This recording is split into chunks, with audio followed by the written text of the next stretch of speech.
मूकं करोति वाचालं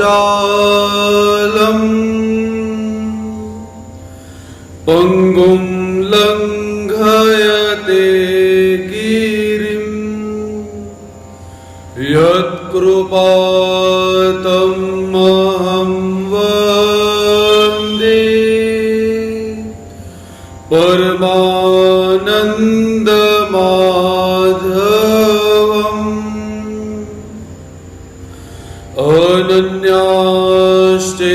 अनन्याश्चिन्तयन्तो मां ये जना पर्युपासते तेषां नित्ययुक्तानां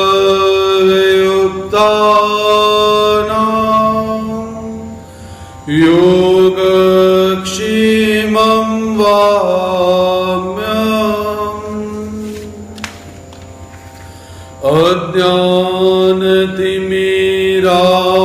अज्ञानतिमिरान्धस्य ज्ञानाञ्जनशलाकया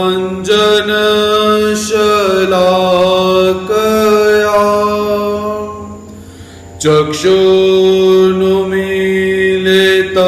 येन तस्मै श्री गुरुवे नमः।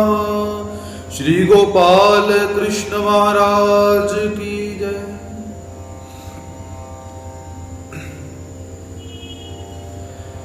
सच्चिदानंद घन स्वरूप परमेश्वर अवतार अनंत सूर्यों के समान जिनकी दिव्यांग कांति है, अपने भक्तों पर अहेतुक ही अपनी कृपा का वर्षाव करने वाले भक्त वांछा कल्पतरु पीतांबरधारी भगवान श्री कृष्ण महाराज जी के चरणार बिंदों में प्रणिपात करते हैं। तत्पश्चात संपूर्ण गुरुकुल के प्रति श्रद्धा सुमन समर्पित करते हुए आज के विषय में हम प्रवेश प्राप्त करते हैं। संपूर्ण भूत प्राणियों को धर्म एवं धर्म ग्रंथों को अपने परम पवित्र पुनीत ज्ञान से प्रकाशित करने वाली जो श्रीमद् भगवत गीता संपूर्ण लोकों को अपने ज्ञान से प्रकाशित करती है, ऐसी श्रीमद् भगवत गीता ग्रंथ का हम सब यहां पर अध्ययन कर रहे हैं। तो कल के सत्र के अंदर भगवान श्री कृष्ण महाराज जी ने अर्जुन को क्षेत्रज्ञ का ज्ञान बतलाया, भेद बतलाया और क्षेत्र और क्षेत्रज्ञ को जानकर जीवात्मा परमात्मा को कैसे प्राप्त कर सकता है, ऐसा भी परमात्मा ने बतलाया। तो आज 14वें अध्याय का यहां पर शुभारंभ किया जाता है। अत चतुर्दशोऽध्यायः।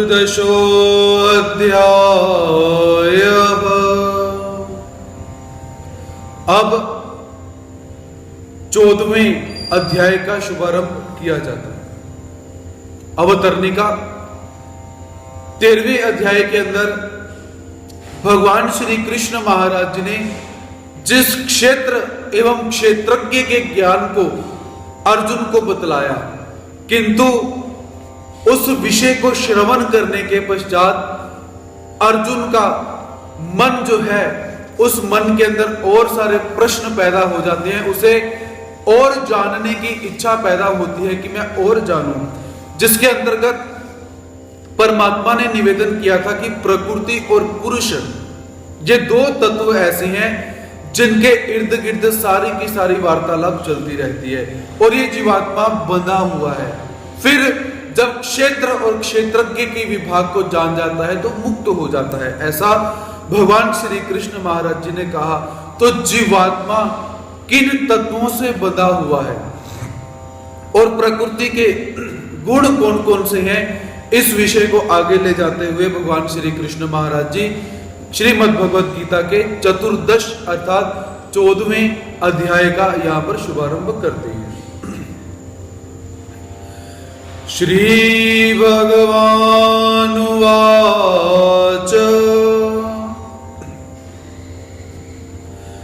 परम भूय प्रवक्ष्यामि ज्ञानानां ज्ञानमुत्तमम् यज्ञात्वा मुनयः सर्वे परां सिद्धिमितो गतः। परम भूय प्रवक्ष्यामि ज्ञानानां ज्ञानमुत्तमम् यज्ञात्वा मुनयः सर्वे पराम सिद्धिमितो गतः। भगवान श्री कृष्ण महाराज जी अर्जुन के मन के भावों को स्वयं ही जानकर अर्जुन को निरूपण करते हैं। तो भगवान श्री कृष्ण महाराज जी कहते हैं कि हे अर्जुन, ज्ञानानाम उत्तमम परम ज्ञानम भूय प्रवक्ष्यामि। हे अर्जुन, संपूर्ण ज्ञानों में उत्तम और श्रेष्ठ ज्ञान को मैं फिर तेरे प्रति कहूंगा। हे अर्जुन, मैंने पुनः तुझे ज्ञान बतलाने का निश्चय किया हुआ है। मैं पुनः संपूर्ण ज्ञानों के अंदर जो उत्तम ज्ञान है, श्रेष्ठ ज्ञान है, और जिस ज्ञान को मैंने पहले तुझे कहा हुआ है, उस ज्ञान को मैं पुनः तेरे प्रति निवेदन करूंगा, निरूपण करूंगा। यज्ञात्वा, जिसको जानकर, सर्वे मुने इतः, सब के सब जो मुनि लोग हैं, जो सन्यासी लोग हैं, इतः अर्थात इस संसार से मुक्त होकर, परम सिद्धिम गतः, परम सिद्धि को प्राप्त हो जाते हैं। तो हे अर्जुन, इस प्रकार के परम श्रेष्ठ एवं उत्तम ज्ञान को मैं तेरे प्रति कहूंगा, जिस ज्ञान को मुनि लोग जानकर इस संसार से मुक्त हो जाते हैं। तो हे अर्जुन, इस ज्ञान को पुनः ध्यान से श्रवण कर। ऐसा भगवान श्री कृष्ण महाराज जी का अर्जुन को यह श्लोक बतलाने का हेतु है। इदं ज्ञानम् उपाश्रित्य मम साधर्म्यमागताः सर्गे अपि नोपजायन्ते प्रलये न व्यथन्ति च। इदं ज्ञानम् उपाश्रित्य मम साधर्म्यम् आगतः सर्गे अपि नोपजायन्ते प्रलये न व्यथन्ति च। भगवान श्री कृष्ण महाराज जी अर्जुन को कहते हैं कि हे अर्जुन, इदम ज्ञानम उपाश्रित्य, इस ज्ञान का आश्रय लेकर, इस परम पवित्र उत्तम ज्ञान का आश्रय लेकर, मम साधर्म्यम आगता, जो मनुष्य मेरी साधर्मता को प्राप्त हो गई हैं, अर्थात जो मेरे जैसे बन गई हैं, मेरे ज्ञान को प्राप्त करके जो मनुष्य मेरे जैसे बन गए हुए हैं, वे कैसे हैं? सर्गे अपि न उपजायन्ते, वे महासर्ग के अंदर, अर्थात जब सृष्टि की रचना होती है उस समय वह पैदा नहीं होते। जिन्होंने मेरे ज्ञान को जान लिया हुआ है, जो मेरे जैसे बन चुके हुए हैं, उनकी स्थिति कैसी है? जब सृष्टि की उत्पत्ति होती है उस समय वे लोग पैदा नहीं होते हैं। च प्रलय न व्यथन्ति, और जब महाप्रलय आता है, संहार होता है, तो उस संहार के अंदर वे लोग व्यथित नहीं होते, कष्टित नहीं होते, दुखित नहीं होते। ऐसा भगवान श्री कृष्ण महाराज जी यहां पर बतलाते हैं। इदम ज्ञानम उपाश्रित्य, इदम अर्थात इस ज्ञान को, किस ज्ञान को? जिस ज्ञान को भगवान श्री कृष्ण महाराज जी अर्जुन को बतला रहे हैं, जो ज्ञान श्रीमद् भगवद गीता ग्रंथ के अंदर बतलाया गया हुआ है। इस ज्ञान की विशेषता क्या है? मम साधर्म्यम आगता, इस ज्ञान को सुनकर, बोलकर जीवात्मा परमात्मा के सदृश बन सकता है। जो जो लक्षण, जो जो शक्तियां परमात्मा के अंदर हैं, वो सारे के सारे लक्षण, वो सारी की सारी शक्तियां हम भी प्राप्त कर सकते हैं। परमात्मा यहां पर उसका विधान करते हैं। क्या विधान है? इस ज्ञान का आश्रय लेना। श्रीमद् भगवद गीता एवं श्री ब्रह्म विद्या शास्त्र का आश्रय लेकर जो जीवात्मा अपना जीवन यापन करता है तो उसे परमात्मा क्या करते हैं, अपने समान बना लेते हैं। जैसनाची आनंद नामिया ईश्वर तेसनाची परमेश्वर, कि जीवात्मा परमात्मा बन सकता है, बुरे अर्थ के अंदर नहीं, लेकिन 98% अर्थ के अंदर जीवात्मा परमात्मा बन सकता है। माया और कृपा को छोड़कर परमात्मा उस जीव को सब कुछ समर्पित कर देते हैं, जड़ चेतन शक्तियां समर्पित कर देते हैं, सारी की सारी शक्तियां उस जीवात्मा की सेवा करती हैं, दास दासियां बनकर उसके आगे पीछे घूमती हैं। लेकिन उसके लिए शर्त क्या है, इदम ज्ञानम उपाश्रित्य, इस परम पवित्र उत्तम ज्ञान का आश्रय लेकर अपने जीवन को यापन करना, अपने जीवन को बिताना। और जो जीवात्मा इस ज्ञान का आश्रय लेकर अपने जीवन को बिताता है तो भगवान जी कहते हैं कि मम साधर्म्यम आगता, वे मनुष्य मेरे साधर्मता को प्राप्त हो जाते हैं। साधर्म्य अर्थात समान होना, एक जैसे हो जाना। तो जैसे भगवान है वैसे ही वो जीवात्मा हो जाते हैं। और उनकी गति क्या होती है कि जब पुनः सृष्टि की रचना होती है तो उन्हें जन्म नहीं लेना पड़ता। जब सृष्टि का संहार होता है तो उन्हें मरना नहीं पड़ेगा, मरने के जो दुख होते हैं वो दुख उनको भोगने नहीं पड़ेंगे। इस प्रकार भगवान श्री कृष्ण महाराज जी इस अध्याय के अंदर जीवात्मा को 3 प्रकार के गुणों के बंधनों से छूटकर परमात्मा को प्राप्त करने का उपाय बतलाती है।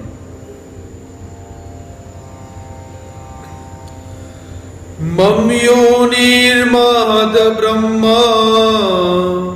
तस्मिन् गर्भाद् दधाम्यहम् संभव सर्वभूतानां ततो भवति भारत।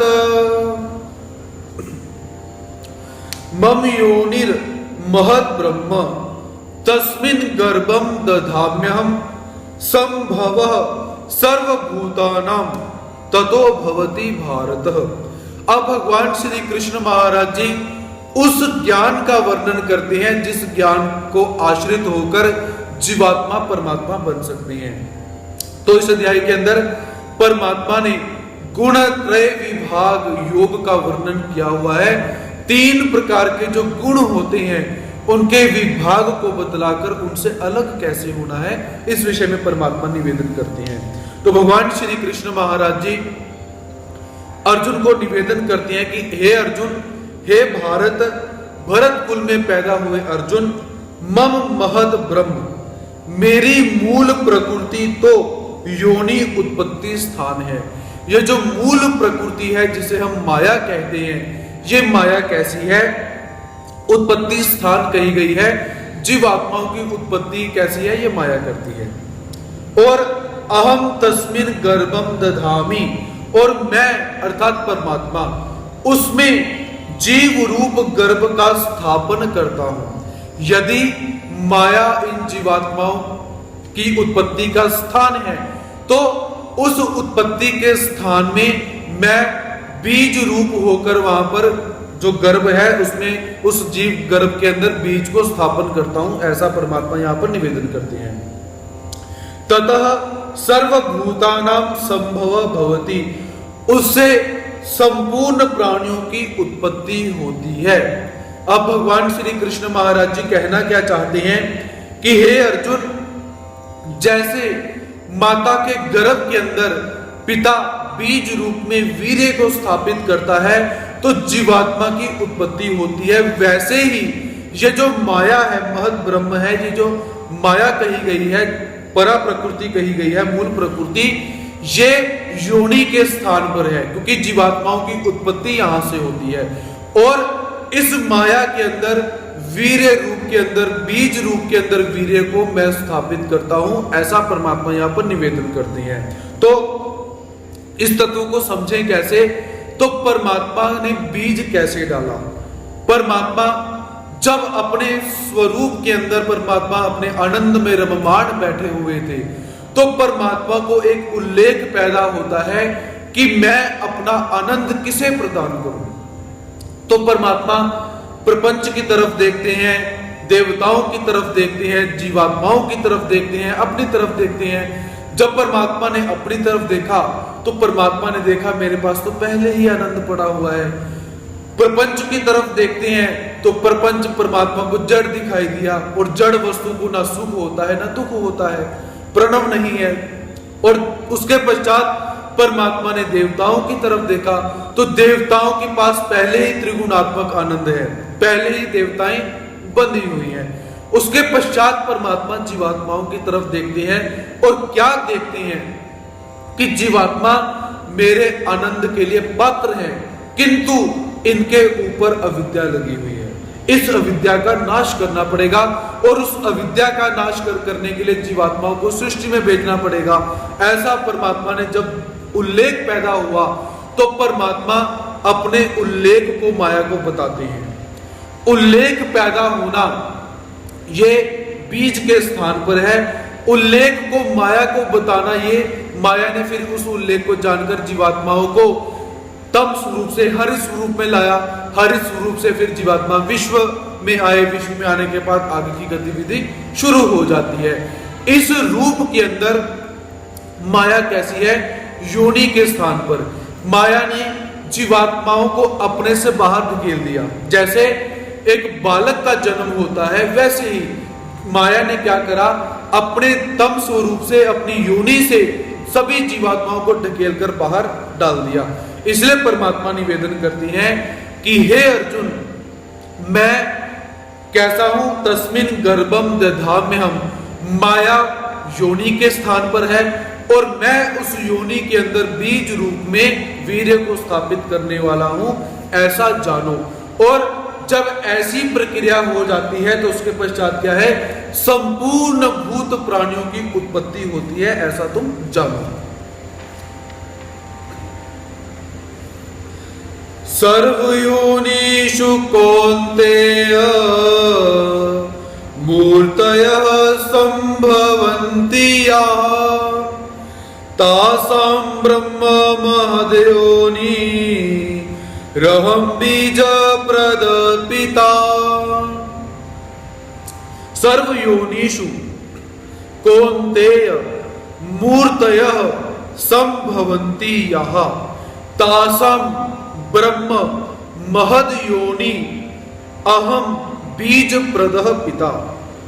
भगवान श्री कृष्ण महाराज जी अर्जुन को संबोधित करते हुए कहते हैं, हे कौन्तेय, हे कुंती नंदन अर्जुन, सर्व योनिषु या मूर्तयः, संपूर्ण योनियों के अंदर यह प्राणियों के जितने मूर्तय शरीर हैं, संभवंती उत्पन्न होते हैं, तासाम महद ब्रह्म योनि, उन सब की मूल प्रकृति तो माता है।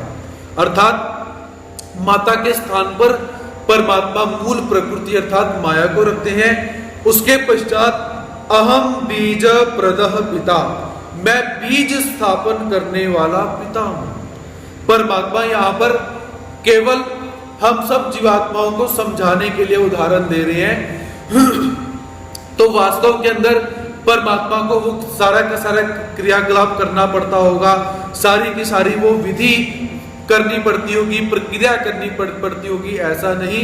केवल बाल बुद्धि को समझाने के लिए परमात्मा यहां पर उदाहरण दे रहे हैं। तो परमात्मा क्या बोलते हैं कि हे कुंती नंदन, संपूर्ण योनियों में प्राणियों के जितने भी शरीर पैदा हुए हैं, उन सब की मूल प्रकृति जो माता है उसे माया जानो। तो और पिता के स्थान पर मैं हूं, ऐसा परमात्मा ने बतलाया। तो हम वास्तव में बोलेंगे कि माया वास्तव में कोई स्त्री है, परमात्मा वास्तव में कोई पिता है, तो उस प्रकार की प्रक्रिया करके फिर जीवात्माओं की उत्पत्ति हुई है, ऐसा बिल्कुल भी नहीं समझना है। यहां पर केवल हम जीवात्माओं को समझाने के लिए परमात्मा एक छोटा सा उदाहरण दे रहे हैं। बाल बुद्धि को समझाने के लिए एक उदाहरण दिया जा रहा है, इसके अतिरिक्त तो कुछ नहीं है। तो परमात्मा क्या बताते हैं कि मैं बीज मैं डालता हूं, आगे के कार्य सारे माया करती है। क्योंकि हमारे ब्रह्म विद्या शास्त्र के अंदर उद्धरण प्रकरण में जीवात्मा हरित स्वरूप से तम स्वरूप से हरित स्वरूप में कैसे आता है, हरित स्वरूप से विश्व में कैसे जाता है, उसका वर्णन हमें प्राप्त होता है। जैसे गाय दिए, जैसे गऊ का बछड़ा पैदा होता है, वैसे जीवात्मा कैसे हैं, उस माया की योनि से, माया के स्वरूप से बाहर निकलते हैं। आप लोगों ने भी देखा होगा, जब किसी बालक का जन्म होता है तो उस बालक का जन्म कैसे होता है कि बालक उस स्थान से, उत्पत्ति रूपी स्थान से जब बाहर पर आता है, संसार में पदार्पण करता है, तो उसका जो सिर है, सिर और दो हाथ पहले बाहर आते हैं, तत्पश्चात उसका जो पश्चात का भाग है वो बाहर आता है। तो उसी न्याय को परमात्मा यहां पर बतलाते हैं कि जब जीवात्मा तम स्वरूप से हरित स्वरूप में आते हैं तो उनका आधा भाग जो 100 ब्रह्मांड का कहा जाता है, तो 50 ब्रह्मांड तम में रह जाता है, 50 ब्रह्मांड हरित में आ जाता है। ऐसा बहुत सारा जीवात्माओं को समझाने के लिए वहां पर विश्लेषण हमें प्राप्त होता है। तो केवल यहां पर यह समझे कि परमात्मा ने जैसे पिता केवल बीज स्थापित करते हैं गर्भ के अंदर, वैसे ही परमात्मा ने उल्लेख किया कि अब जीवात्माओं को सृष्टि में भेजना है, सृष्टि का आरंभ करना है। केवल परमात्मा ने मानसिक कर्म करा, वो बीज के स्थान पर है। उसके पश्चात जैसे गर्भ के अंदर बालक बनता है, फिर बढ़ता है, फिर उसके पश्चात उसका जन्म हो जाता है, वो प्रक्रियाएं अपने आप चलना शुरू हो जाती हैं। वैसे ही माया जब परमात्मा की इस इच्छा को, प्रवृत्ति को जानती है, तो माया अपने आप सारी की सारी क्रियाओं को करने के लिए उद्यत हो जाती है। तो जीवात्माओं को तम स्वरूप से हरित में लाना, हरित स्वरूप से फिर आगे विश्व ब्रह्मांड के आगे लेके जाना, जिस कर्मफल में थे उस कर्मफल में डालना, इस प्रकार की संपूर्ण प्रक्रिया अपने आप चलती रहती है। कि जैसे माता अपने बालक की प्रत्येक क्रिया की तरफ ध्यान रखती है कि बालों को इस समय दूध पिलाना है, बालों को इस समय नहलाना है, बालों को इस समय वस्त्र परिधान करवाने हैं, बालक थोड़ा सा बड़ा हुआ, इसने स्कूल भी जाना है, इसको कपड़े डलवाने हैं, ये स्कूल गया, वापस अच्छी तरह से घर में आए, इसको भोजन भी देना है। इस प्रकार के जो सारे के सारे माता के कर्म होते हैं, वह माता के कर्म माया करती है, क्योंकि माता का कर्म क्या है, पालन पोषण करना।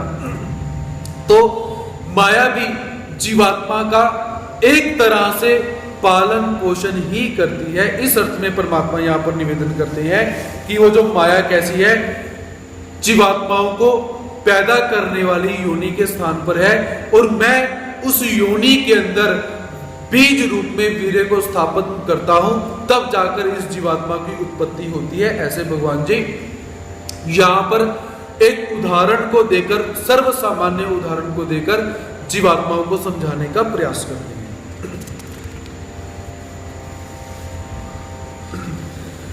सत्वं रजस्तम इति गुणाः प्रकृति संभवाः निबध्नन्ति महाबाहो देहे देहिनमव्ययम्।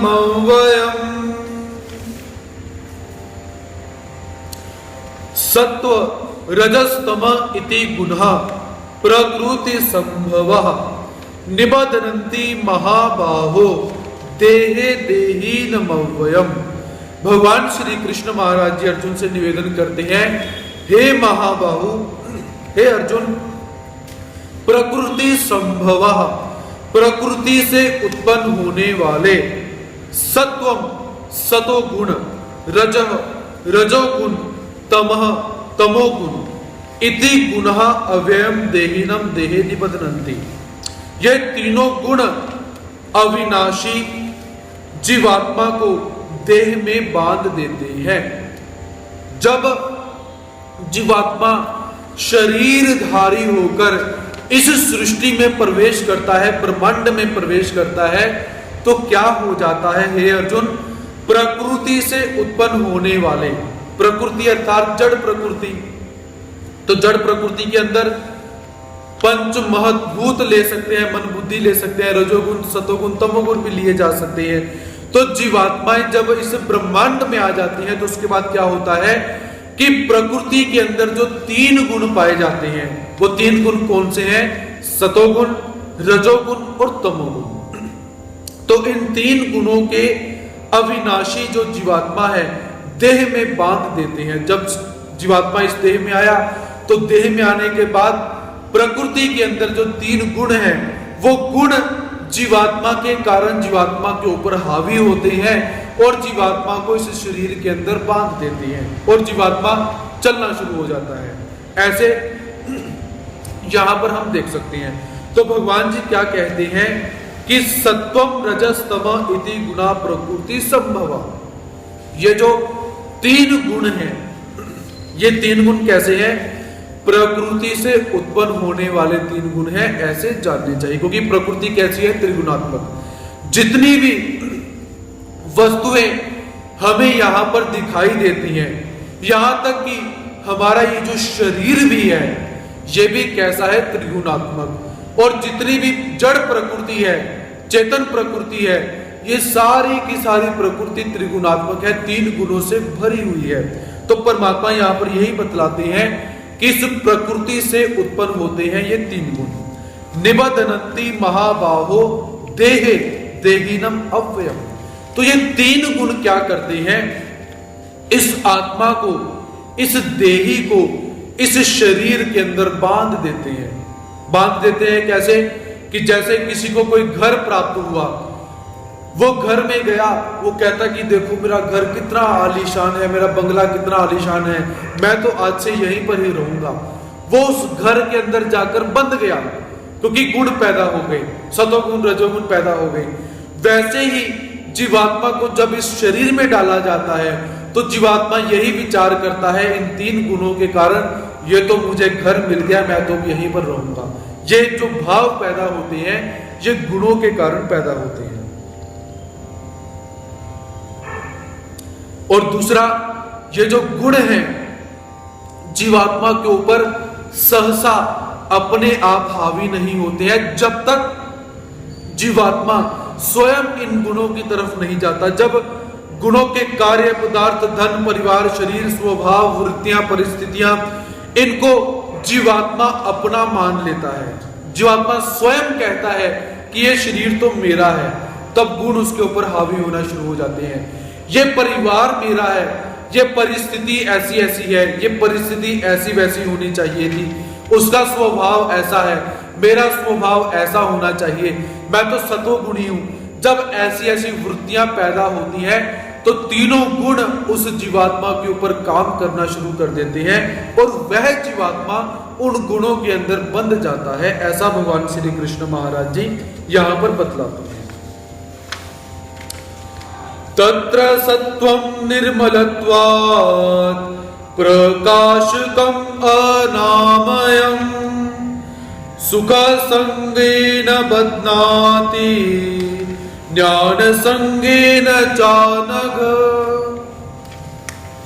तत्र सत्वं निर्मलत्वात् प्रकाशकम् अनामयम् सुख संगेन बध्नाति ज्ञान संगेन चानघ। भगवान श्री कृष्ण महाराज जी अब क्रमशः गुणों के कार्य कारण स्वरूप लक्षण बतलाते हैं। गुण होते क्या हैं? तो भगवान जी यहां पर निवेदन करते हैं, निरूपण करते हैं। हे अनघ, अनघ अर्थात ये अर्जुन का नाम है। अनघ उसे कहा जाता है जो पाप रहित होता है, निष्पाप होता है। तो भगवान जी यहां पर कहते हैं कि हे निष्पाप अर्जुन, तत्र सत्वम, उन गुणों के अंदर जो सत्व गुण होता है वह कैसा है? निर्मलत्वात्, निर्मल अर्थात स्वच्छ होने के कारण, प्रकाशकम, प्रकाशक होने के कारण, और अनामयम, निर्विकार होता है। वो जो सत्व गुण है वो कैसा है? निर्मल होने के कारण प्रकाश, प्रकाशक और निर्विकार होता है, ऐसा जानना चाहिए। और वह कैसा है? सुख संगेन, वह सुख की आसक्ति में, च ज्ञान संगेन बध्नाति, ज्ञान की आसक्ति को, देही को बांधता है। सत्वगुण कैसा है? सत्वगुण निर्मल होने से प्रकाशक है और निर्विकार है, और यह करता क्या है कि सुख की आसक्ति में और ज्ञान की आसक्ति से इस देही को, आत्मा को इस शरीर में बांध देता है। ऐसा सत्व गुण का लक्षण परमात्मा ने यहां पर बताया। तो भगवान जी यहां पर सबसे पहले क्या बोलते हैं, तत्र सत्वम निर्मलत्वात्। सत्व गुण होता कैसा है, निर्मल, स्वच्छ रहता है, इसके अंदर कोई भी रजोगुण नहीं होगा और तमोगुण भी नहीं होगा, इसके अंदर क्रोध भी नहीं रहेगा, आलस्य भी नहीं रहेगा, कुछ भी नहीं रहेगा, इसके अंदर हल्कापन महसूस होता होगा। जैसे कभी कभी हमें मन में बहुत शांति प्रतीत होती है, हमें हल्कापन महसूस होता है, तो जानना चाहिए कि सत्वगुण हमारे शरीर के अंदर हावी हो रहा है। तो वैसे सत्वगुण कैसा है, निर्मलत्वात्, इसके अंदर ये निर्मल होता है, निर्मल मलों से रहित होगा, जिस कारण से जीवात्मा के शरीर के अंदर सत्वगुण के कारण क्या होगा, प्रकाशकम, प्रकाशक अर्थात संपूर्ण वस्तुएं अच्छी तरह से दिखाई देंगी। रजोगुण के कारण जो वस्तुओं के अंदर रजोगुण का आवरण पड़ जाता है, तमोगुण का आवरण पड़ जाता है, वो हट जाता है, ऐसा सत्वगुण होता है। और सत्वगुण कैसा है, निर्विकार। सत्वगुण जब पैदा हो जाता है मन में, शरीर के अंदर, तो उस जीवात्मा के मन में विकार जो होता है उसका नाश हो जाता है, निर्विकार हो जाता है, ऐसा जानना चाहिए। तो यहां पर दूसरा सिद्धांत हम ये भी देख सकते हैं कि जीवात्मा किसी भी स्थिति के अंदर, पूरी स्थिति के अंदर निर्विकार नहीं हो सकता, क्योंकि जीवात्मा इन तीन गुणों से बंधा ही रहेगा। एक गुण भारी होगा तो दो गुण उसके अनुषंगिक रहेंगे, ऐसा सिद्धांत है। तो सत्वगुण का लक्षण परमात्मा बताते हैं। तो सत्वगुण भी कैसा है, दो प्रकार का होता है। एक सत्वगुण जिसे हम शुद्ध प्रकार का सत्वगुण बोल सकते हैं, शुद्ध सत्व जिसके अंतर्गत जीवात्मा परमात्मा की तरफ तल्लीन हो जाता है, परमात्मा की भक्ति करता है, परमात्मा को प्राप्त करता है, तो उस सत्वगुण को हम शुद्ध सत्वगुण बोलते हैं। दूसरा सत्वगुण जिसे हम अशुद्ध सत्वगुण बोले, अशुद्ध अर्थात जिसके अंतर्गत जीवात्मा संसारिक भोगों की तरफ जाता है। जैसे वो काम तो अच्छे करेगा, जैसे जो वैज्ञानिक होते हैं वो नई नई खोजें करते हैं, नए नए आविष्कार करते हैं, लेकिन उसके पीछे उनका हेतु क्या रहता है कि हमारी मान हो, हमारा बड़ाई इत्यादि हो, हमें प्रसिद्धि प्राप्त हो, ऐसा हेतु रहता है। तो इन भावों को कहा जाता है सत्वगुण, शुद्ध सत्वगुण और अशुद्ध सत्वगुण, हम ऐसा इसको बोल सकते हैं। उसके पश्चात सत्वगुण की विशेषता और क्या है, अनामयम। अनामयम अर्थात जिसके अंदर विकार नहीं होता, जिसके अंदर दोष नहीं होता। सत्वगुण के लक्षण परमात्मा यहां पर बतलाते हैं कि सत्वगुण विकार से रहित कहा गया हुआ है, लेकिन इतना होने के पश्चात भी सत्वगुण के अंदर दोष है। वो कौन से, सुख संगेन बदनाति ज्ञान संगेन चानग। जब सत्वगुण पैदा हो जाता है तो सत्वगुण कैसे है, सुख की इच्छा करता है और सुख को प्राप्त करना चाहता है, सुख की इच्छा पैदा हो जाती है और उस सुख के अंदर आसक्ति पैदा हो जाती है कि हमें ये वस्तुएं प्राप्त होती रहे। जब जीवात्मा सत्वगुण के अंदर स्थापित हो चुका है तो उसके मन के अंदर भाव पैदा होते हैं कि मेरा ये सुख कभी समाप्त हो ही ना, मैं इसी सत्वगुण के अंदर ही बैठा रहूं, ये मेरा सुख बढ़ता रहे, बढ़ता रहे, बढ़ता रहे, ऐसी आसक्ति उसके मन के अंदर पैदा हो जाती है। इसीलिए यह सत्वगुण भी कैसा है, इस आत्मा को इस शरीर में और कर्मों में बांधने वाला है, ऐसा परमात्मा यहां पर बतलाते हैं। क्योंकि तीनों गुण कैसे हैं, इस जीवात्मा को बांधने वाले हैं। तो पहले सत्वगुण तीनों गुणों में से उत्तम है, इसलिए सत्वगुण का यहां पर वर्णन किया गया हुआ। अच्छा गुण है, तो अच्छा गुण होने के कारण ये अच्छे भाव पैदा करता है, सब कुछ अच्छा है, लेकिन इसके अंदर भी क्या है, आसक्ति पैदा हो जाती है, सुख की लालसा पैदा हो जाती है, जिस कारण से जीवात्मा कर्मों के बंधनों में फंस जाता है। ऐसा भगवान श्री कृष्ण महाराज जी यहां पर बतलाते हैं। रजोरागात्मकं विद्धि तृष्णा संग समुद्भवम् तन्निबध्नाति कौन्तेय कर्म संगेन देहिनम्। रजो रागात्मकं विद्धि तृष्णा संग समुद्भवम् तन्निबध्नाति कौन्तेय कर्म संगेन देहिनम्।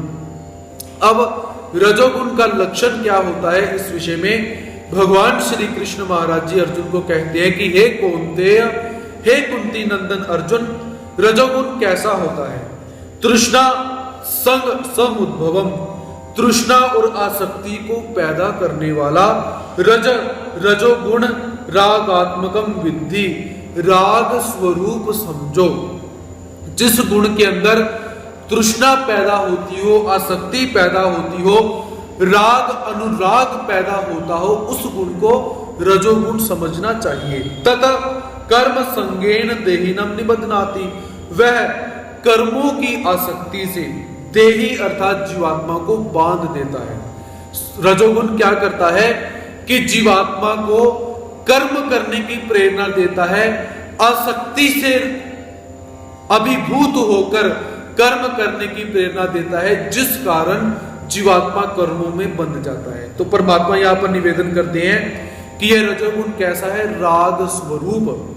जैसे स्वर्ण के आभूषण स्वर्णमय होते हैं, वैसे ही रजोगुण कैसे है? रागमय। इसके अंदर राग भरा हुआ है। राग अर्थात तृष्णा, इच्छा कि मुझे प्राप्त हो जाए।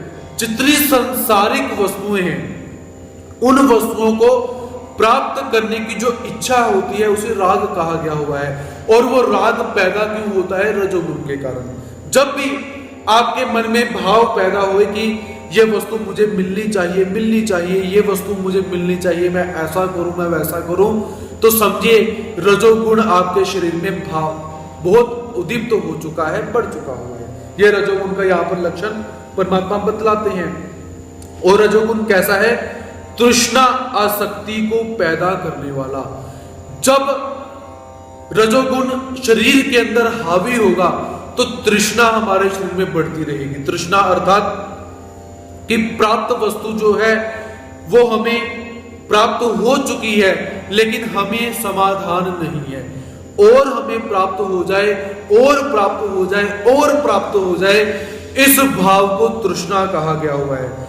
और उससे क्या होगा? संग, आसक्ति पैदा हो जाएगी, उस वस्तुओं के अंदर आसक्ति पैदा हो जाएगी। ऐसा परमात्मा यहां पर बतलाते हैं। तो ये किस गुण के कारण है? रजोगुण के कारण। और रजोगुण करता क्या है? तन्निबध्नाति कौन्तेय कर्म संगेन देहिनम।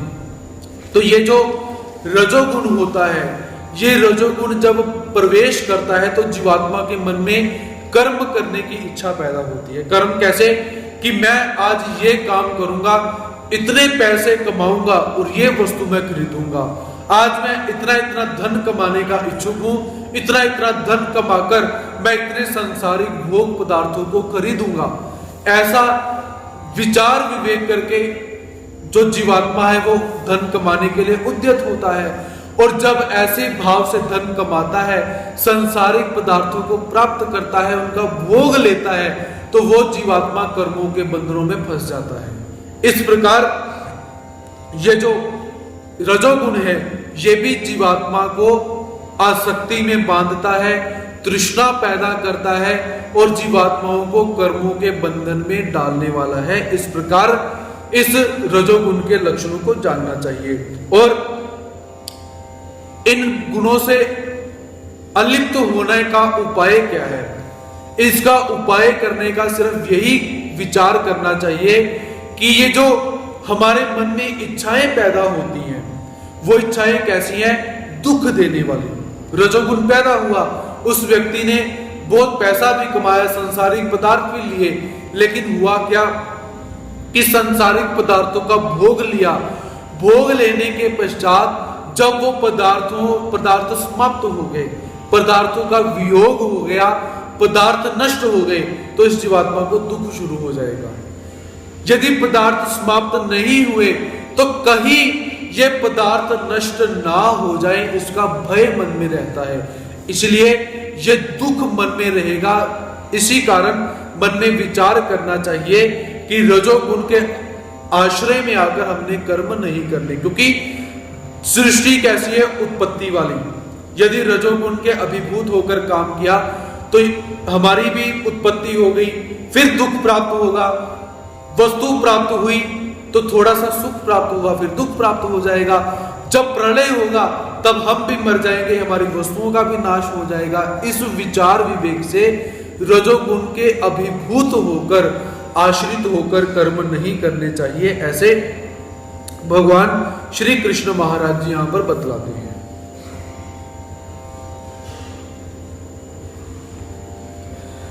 तमस्त्वज्ञानजं विद्धि मोहनं सर्वदेहिनां प्रमादालस्य निद्राभि स्तन्निबध्नाति भारत। तमस्त्वज्ञानजं विद्धि मोहनं सर्वदेहिनां प्रमाद आलस्य निद्राभि स्तन्निबध्नाति भारत। भगवान श्री कृष्ण महाराज जी तमोगुण का लक्षण बतलाते हुए अर्जुन से कहते हैं कि हे अर्जुन, तू और भारत, हे भरतवंश में पैदा हुए अर्जुन, सर्वदेही नाम, संपूर्ण देहधारियों के अंदर मोहनम, मोहित करने वाले, तमोगुण की तुम अज्ञानजम, अज्ञान से उत्पन्न होने वाला समझो।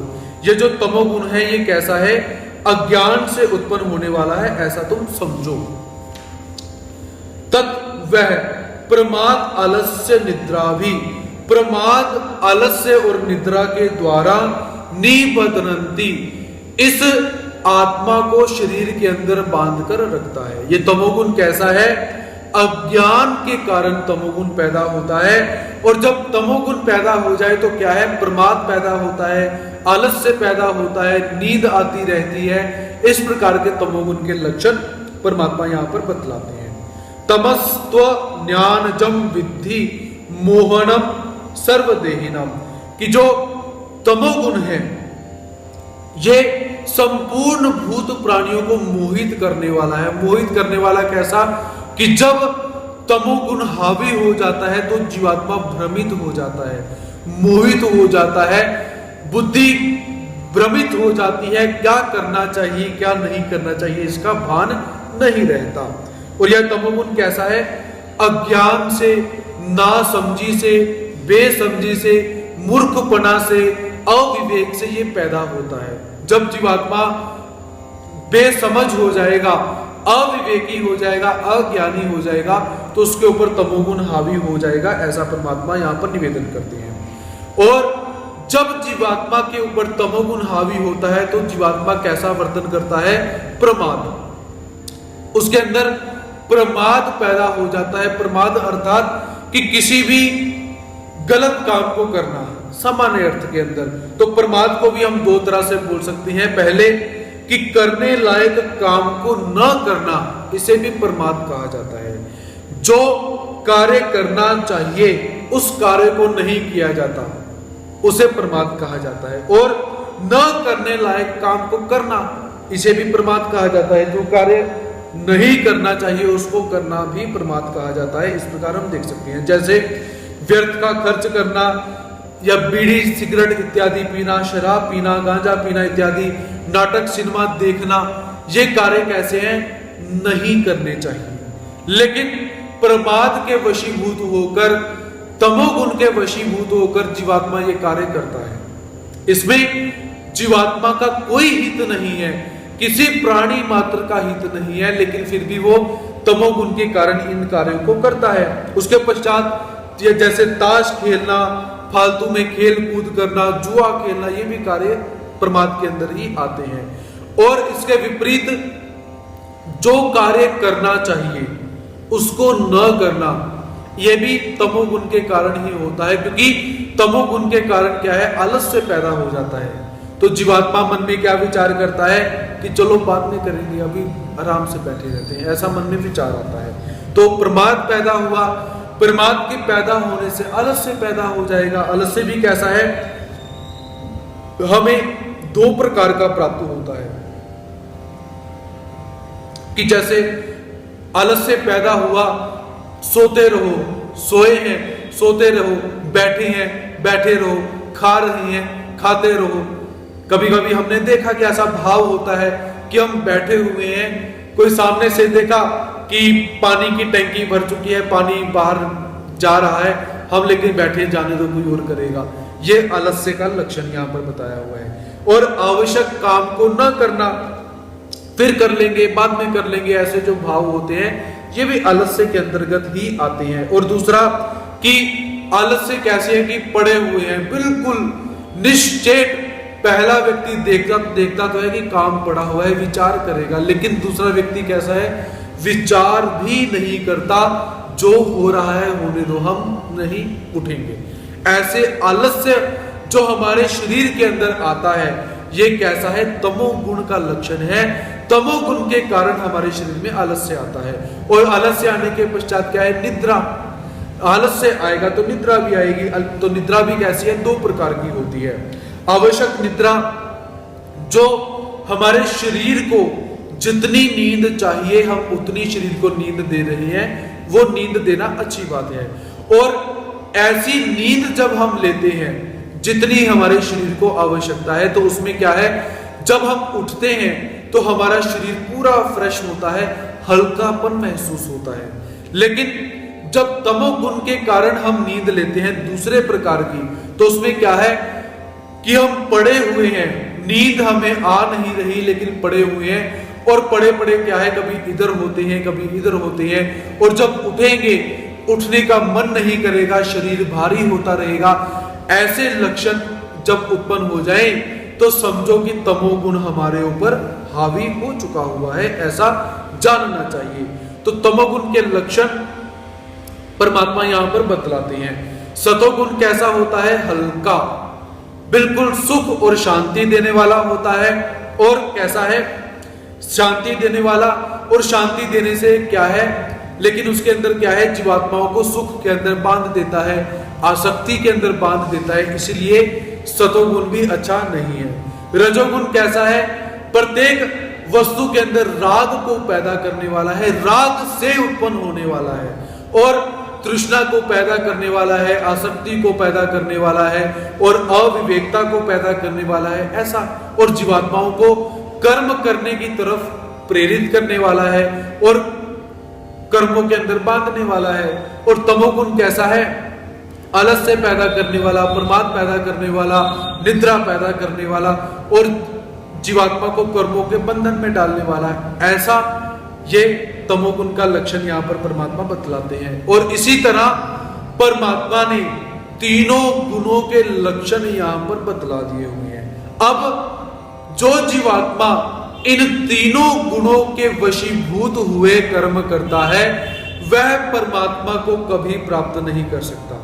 सतो गुणी हो, रजो गुणी हो, तमो गुणी हो, ये व्यक्ति परमात्मा को कभी प्राप्त नहीं कर सकते हैं। किंतु इनके अंदर सतोगुण सबसे उत्तम, उसके पश्चात रजोगुण, उसके पश्चात तमोगुण, उत्तम, मध्यम और अधम, ऐसा हम इनका भेद कर सकते हैं। तो लेकिन इन तीन गुणों के अंदर रहते हुए परमात्मा को प्राप्त नहीं किया जा सकता। तो परमात्मा को कैसे प्राप्त किया जा सकता है, निर्गुण होकर।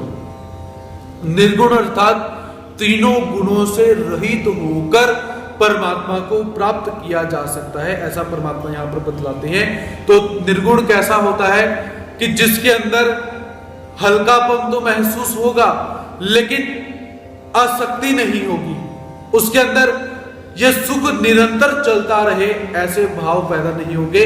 कि जैसे आप लोगों ने कभी देखा है, निर्गुण सुख का अनुभव आपने लिया होगा कि जैसे जब कभी आप देव पूजा नमस्कार करते हो, स्थान वंदन करते हो, वस्त्र प्रसाद नमस्कार करते हो, उस समय जब आपको पता चले कि ये जो विशेष को आप नमस्कार करने जा रहे हो, ये विशेष इस स्थान का है, बहुत महत्व का विशेष है, तो आप लोग क्या करते हो, बहुत श्रद्धा से होकर विशेष को नमस्कार करते हो और आपको अंदर से बहुत एक सात्विक भाव जो है, बहुत उत्कृष्ट भाव पैदा होता है, आपको बहुत अच्छा लगता है। वो भाव कैसा है? निर्गुण भाव। निर्गुण भाव की छटा आप यहां पर देख सकते हैं, क्योंकि विशेष स्थान प्रसाद कैसे है? निर्गुण। तो निर्गुण वस्तु के संबंध से निर्गुण भाव पैदा होगा और त्रिगुणात्मक वस्तुओं के संबंध से त्रिगुणात्मक भाव पैदा होगा। ऐसा सिद्धांत परमात्मा यहां पर बतलाते हैं। सत्वं सुखे संजयति रजः कर्मणि भारत ज्ञानमावृत्य तु तमः प्रमादे संजययुतः। सत्वं सुखे संजयति रजः कर्मणि भारत ज्ञानमावृत्य तु तमः प्रमादे संजययुतः। भगवान श्री कृष्ण महाराज जी कहते हैं कि हे भारत, भरत कुल में पैदा हुए अर्जुन, सत्वम सुखे, सतोगुण सुख में, रजः कर्मणि, रजोगुण कर्मों में लगाकर मनुष्य पर विजय प्राप्त करता है, संजयति। तू परंतु तमः, जो तमोगुण है, ज्ञानम आवृत्य, ज्ञान को ढककर, एवं प्रमादे, प्रमाद में लगाकर मनुष्य पर संजयति, विजय प्राप्त करता है। ये तीनों गुण जीवात्मा पर हावी कैसे होते हैं, जीवात्मा पर विजय कैसा प्राप्त करते हैं, इस विषय में भगवान जी बोलते हैं कि सत्वम सुखे, जो सतोगुण है वो जीवात्मा को सुख में ढकेलकर जीवात्मा के ऊपर हावी हो जाता है, जीवात्मा के ऊपर विजय प्राप्त कर लेता है। सतोगुण में क्या है? सुख बढ़ता रहेगा और जीवात्मा सुख को प्राप्त करने की इच्छा करता रहेगा और सतोगुण उस जीवात्मा के ऊपर हावी हो जाता है। उसके पश्चात रजः कर्मणि संजयति, रजोगुण जीवात्मा को साकाम कर्म की तरफ बढ़ाकर प्रेरित करके जीवात्मा के ऊपर विजय प्राप्त कर लेता है। रजोगुण जीवात्मा को साकाम कर्म करने की प्रेरणा देकर जीवात्मा के ऊपर हावी हो जाता है। और जो तमोगुण होता है वो क्या करता है? तम ज्ञानम आवृत्त, ज्ञान को ढककर और जीवात्मा को प्रमाद में लगाकर, आलस्य में लगाकर, निद्रा में लगाकर उस जीवात्मा के ऊपर विजय प्राप्त कर लेता है। और ये तीनों गुण जीवात्मा को परमात्मा से बहुत दूर लेके चले जाते हैं। तो ऐसा अपने ऊपर निरीक्षण करके देखना चाहिए कि हम किस गुण के व्यक्ति हैं। हम सतोगुणी हैं, हम रजोगुणी हैं या हम तमोगुणी हैं, ऐसा आत्मनिरीक्षण अवश्य करना चाहिए।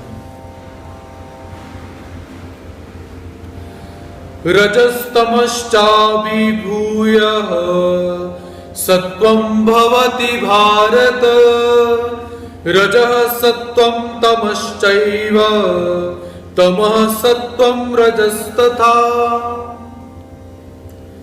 रजस्तमश्चाभिभूय सत्वं भवति भारत, रजः सत्वं तमश्चैव तमः सत्वं रजस्तथा। भगवान श्री कृष्ण महाराज जी इन तीनों गुणों के एक सूक्ष्म सिद्धांत का यहां पर वर्णन करते हैं। तो भगवान जी कहते हैं कि हे भारत, भरतपुर में पैदा हुए अर्जुन, रजः च तम अभिभूय, रजोगुण और तमोगुण को दबाकर सत्वम भवति, सतोगुण बढ़ता है। सतोगुण कैसे है? रजोगुण और तमोगुण को दबा देगा और स्वयं बढ़ जाएगा, ऐसा।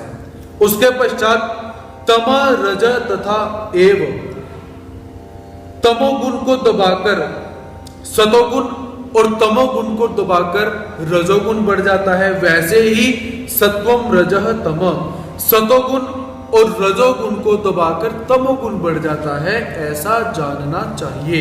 तो परमात्मा यहां पर क्या बतलाना चाहते हैं कि हे अर्जुन, किसी एक समय के अंदर एक गुण ही प्रभावशाली रहेगा, ऐसा नहीं है। तीनों गुण तीनों समय के अंदर हावी होते हैं, लेकिन कैसे है?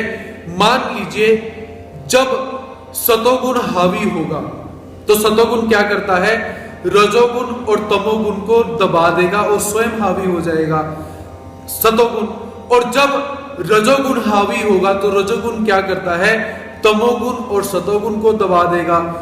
जब तमोगुण हावी होगा तो तमोगुण क्या करता है, रजोगुण और सतोगुण को दबा देगा। इस प्रकार एक दूसरे को दबाकर ये तीनों के तीनों गुण कैसे हैं, जीवात्मा के ऊपर अपना वर्चस्व करते हैं, जीवात्मा को दबा देते हैं।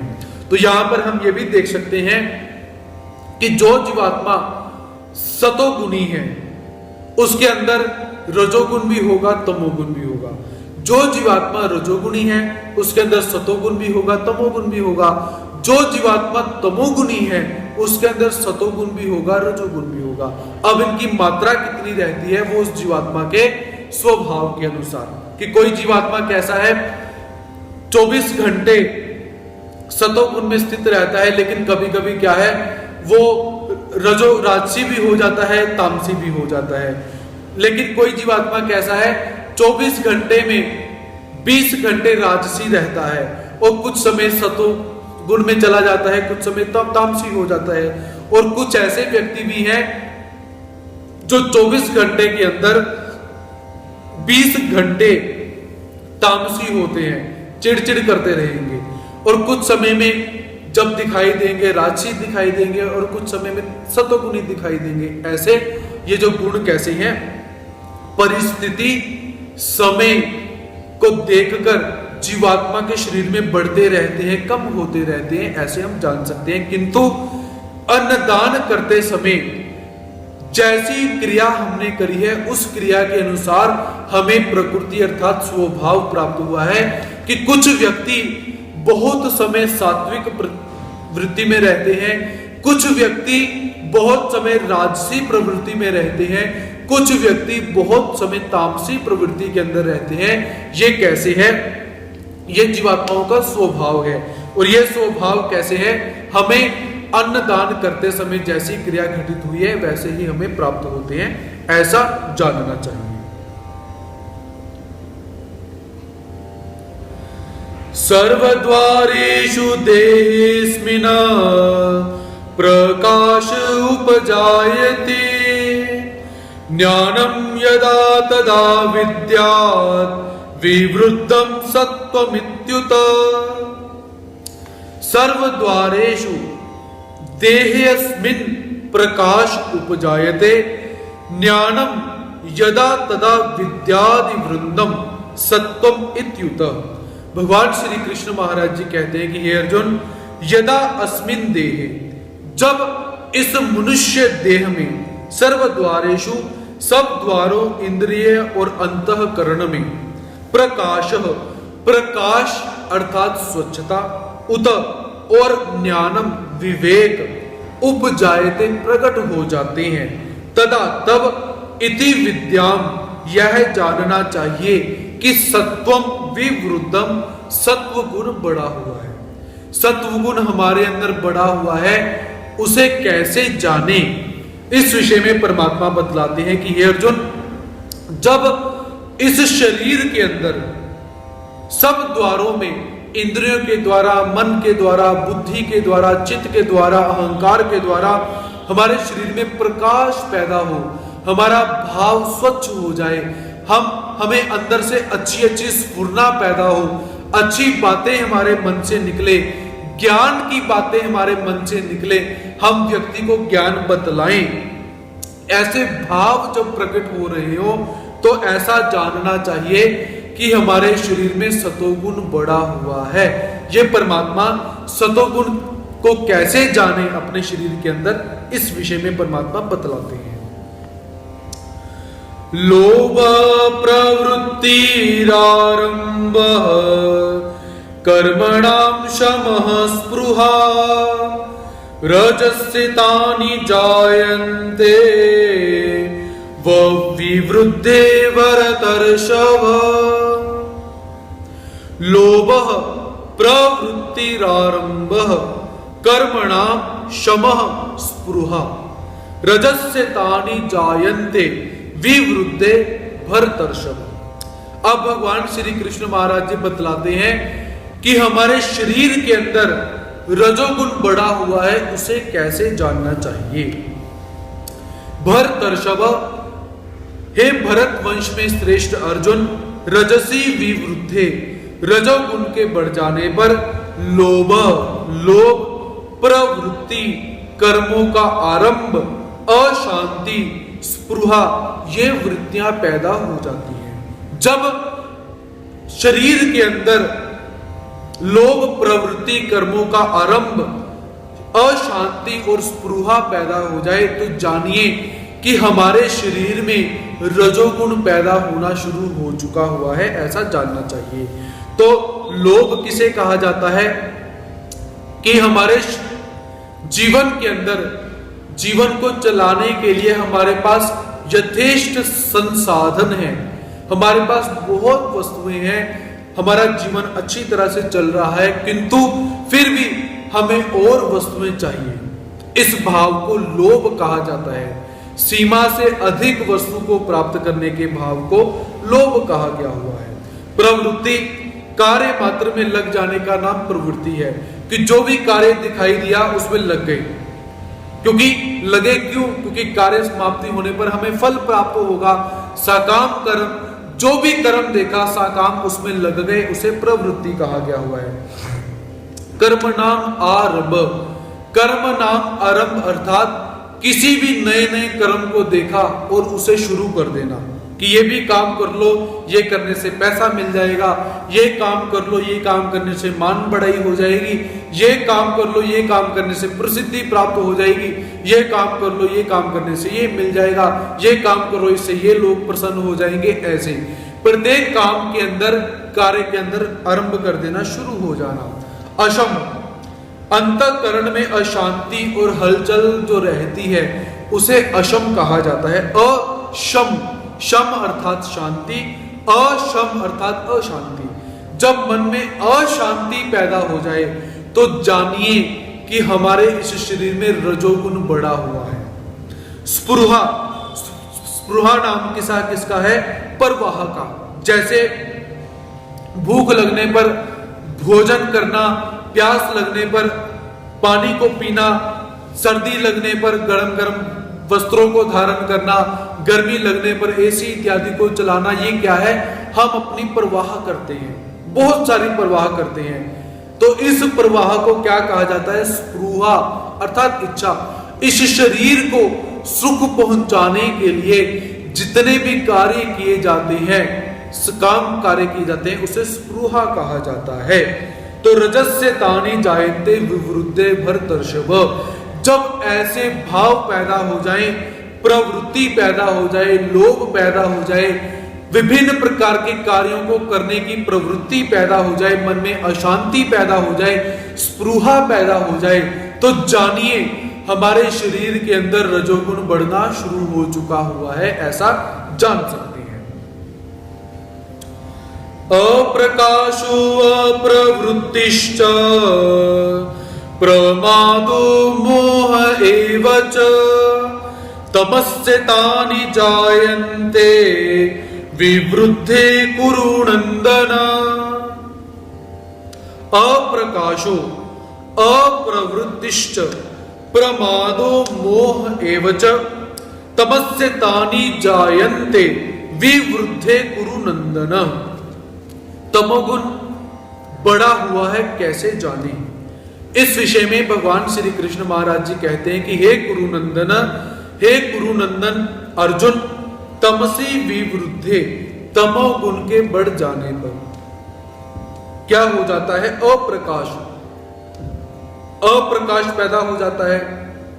अप्रकाश अर्थात अज्ञान।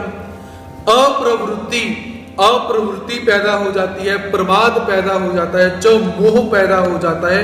एतानि एव जायते, ये वृत्तियां भी पैदा हो जाती हैं। जब जीवात्मा के शरीर में अज्ञान पैदा हो जाए, अप्रवृत्ति अर्थात कार्य को न करने की का भाव पैदा हो जाए, प्रमाद पैदा हो जाए, मोह पैदा हो जाए, जब ये वृत्तियां शरीर में पैदा हो जाए तो क्या समझें कि हमारे शरीर के अंदर तमोगुण पैदा होना शुरू हो चुका है, हमारे शरीर के ऊपर तमोगुण ने आक्रमण कर दिया है, तमोगुण बढ़ना शुरू हो चुका है, ऐसा जानना चाहिए।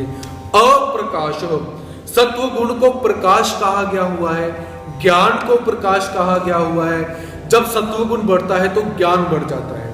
इसके विपरीत जब तमोगुण बढ़ता है तो तमोगुण के बढ़ने से क्या है, अज्ञानता पैदा हो जाएगी, अप्रकाश हो जाएगा, अविवेक हो जाएगा, बुद्धि काम नहीं करेगी, क्या करना चाहिए क्या नहीं करना चाहिए, ऐसा भाव पैदा हो जाएगा।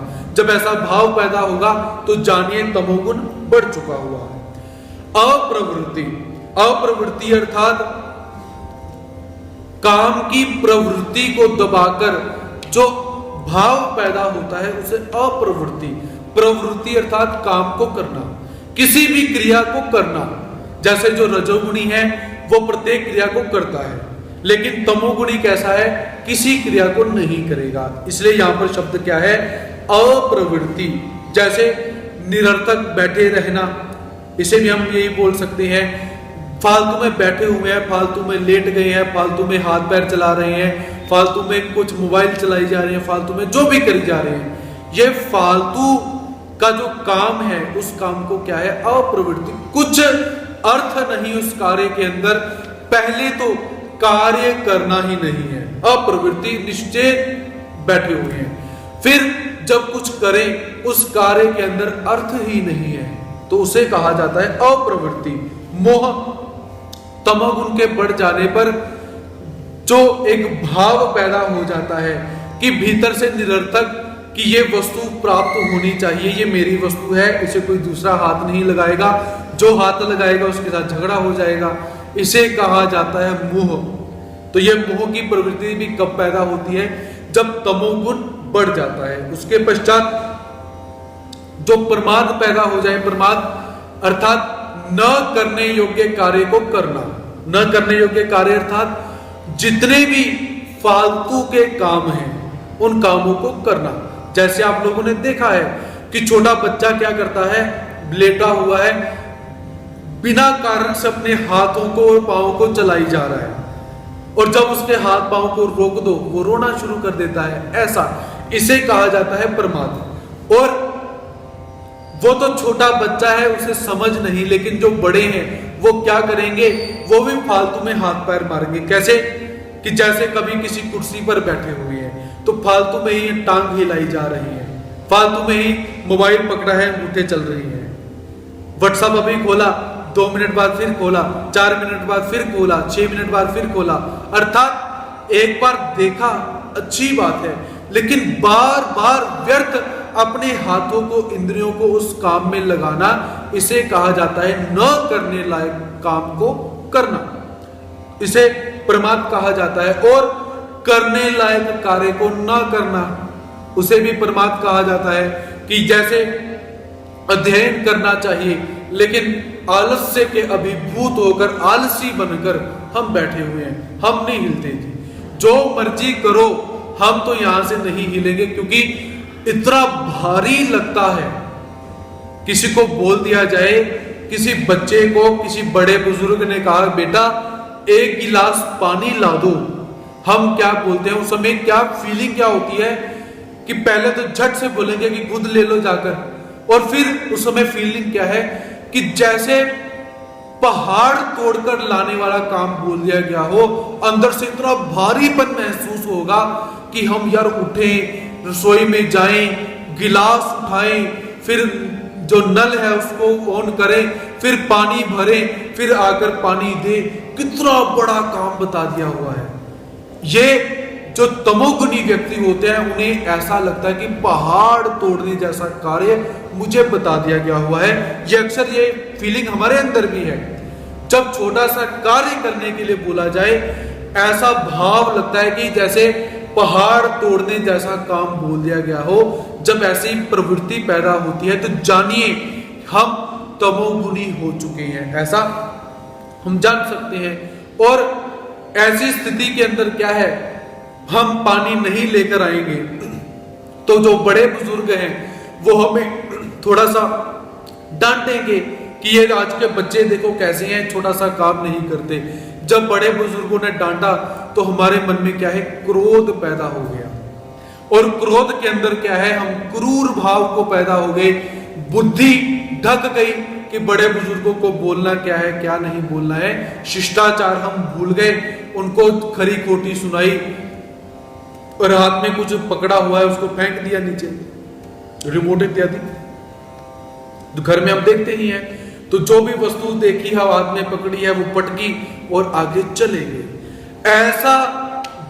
ऐसी जो क्रिया होती है उस समय समझे कि तमोगुण का प्रभाव बढ़ चुका हुआ है, तामसी वातावरण हो चुका है बाहर भी और अंदर भी। क्योंकि ये जो सतोगुण, रजोगुण और तमोगुण है, ये बाहर भी काम करते हैं और अंदर भी काम करते हैं। क्योंकि सृष्टि भी त्रिगुणात्मक है, जीवात्मा भी त्रिगुणात्मक है, केवल परमात्मा का भक्त ही निर्गुण हो सकता है। तो ऐसे जब हम देखते हैं कि ऐसे ऐसे जो गुण हैं ये बढ़ चुके हुए हैं, तो यहां पर जानना चाहिए कि तमोगुण हावी हुआ पड़ा है, इसके अनुषंगिक रजोगुण और सतोगुण नीचे दबकर बैठे हुए हैं। तो ऐसे भगवान श्री कृष्ण महाराज जी यहां पर क्या बतलाते हैं कि निरीक्षण कीजिए अपना अपना और अपने आप को इन तीनों गुणों से अलग करना है। अलग करके परमात्मा के निर्गुण स्थिति के अंदर हमने स्थित होना है, और जब निर्गुण स्थिति के अंदर हम स्थित हो जाएंगे तो स्थित प्रज्ञ भी हो जाएंगे, योगारूढ़ भी हो जाएंगे, सम भी हो जाएंगे, परमात्मा के भक्त भी हो जाएंगे, और जो जो परमात्मा बोलते हैं वो हम कर सकते हैं। लेकिन उसके लिए क्या है, इस तीन गुणों की ये जो जंजाल है, ये तीन गुण कैसे हैं, जैसे आप लोगों ने देखा होगा जो माता बहनें चोटियां करती हैं, गुत करती हैं, जिसे हम बोले चोटी बोले, वो चोटी कैसे की जा सकती है, उसकी माता बहनें क्या करती हैं, पहले बालों को एक ऐसे यहां से पकड़ती हैं, फिर बीच में दूसरा विभाग करती हैं, फिर तीसरा विभाग करती हैं, और क्या करती हैं, उन तीनों विभागों को हाथ से पकड़कर एक दूसरे के अंदर गूंथती हैं। गुत करना, गुत अर्थात एक दूसरे के अंदर डाल देना। वैसे ही ये त्रिगुण कैसे हैं, एक दूसरे के अंदर ऐसे मिक्स हैं, किस समय कौन सा गुण कब कैसे बढ़कर उभर कर आएगा हम नहीं जानेंगे। कब सतोगुण बढ़ जाएगा हमें नहीं पता चलेगा, कब रजोगुण बढ़ जाएगा हमें नहीं पता चलेगा, और कब तमोगुण बढ़ जाएगा हमें नहीं पता चलेगा।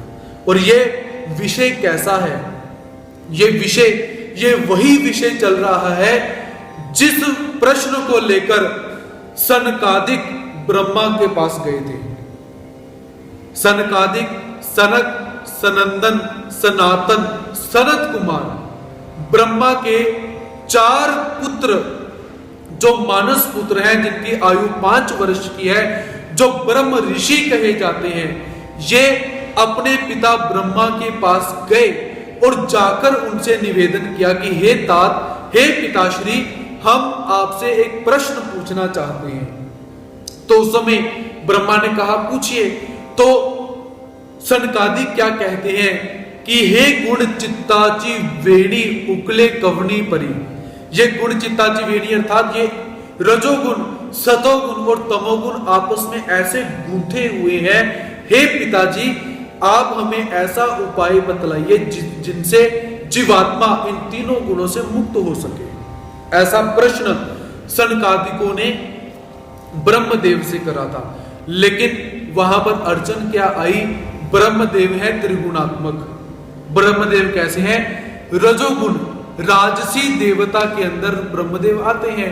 तो जो पहले ही 3 गुणों में अभिभूत बंधे हुए हैं, वो निर्गुण प्रश्न का उत्तर कैसे दे सकते हैं। तो वहां पर ब्रह्मदेव चकराए कि मुझे तो इस प्रश्न का उत्तर आता ही नहीं, क्योंकि मैं तो खुद ही बंधा हुआ हूं। तो तब ब्रह्मदेव ने परमात्मा के आगे हाथ जोड़े और परमात्मा को निवेदन किया कि आकर मेरी लाज बचाइए, क्योंकि यदि मैंने उत्तर नहीं दिया तो मेरी तो बेइज्जती हो जाएगी, ये मेरे पुत्र, और बोलेंगे देखो पिताजी को पता नहीं है।